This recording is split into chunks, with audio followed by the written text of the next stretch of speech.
Welcome to our channel. Today we how to back up your Alexa smart home groups and custom skills detailed guide step by step clearly.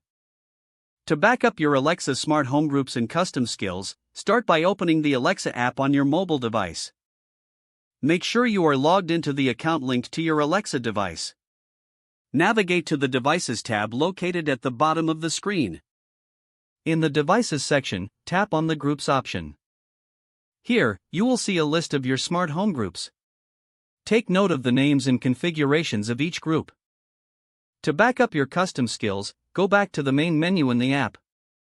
Tap on Skills and Games in the menu. In the Skills and Games section, you can view all enabled and disabled skills. Document the names and settings of the custom skills you have enabled.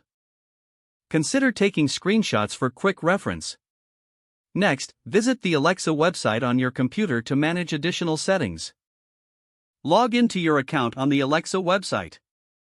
Click on Settings from the menu on the left side. Here, you can find various options related to your Alexa device and settings. Review any additional information related to your groups and skills. After documenting, you can create a backup file if necessary.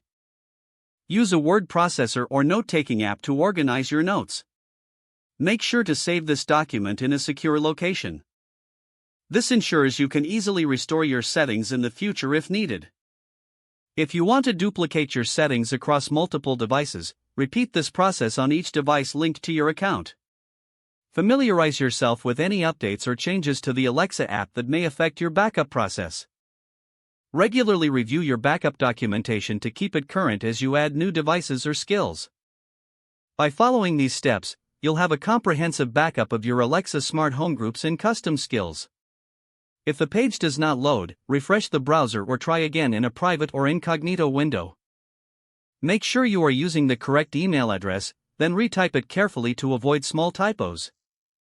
If your password is not accepted, use the reset option and create a new strong password you can remember.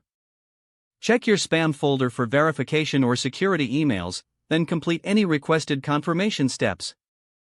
Don't forget to like this video and subscribe to our channel for more step-by-step tech guides.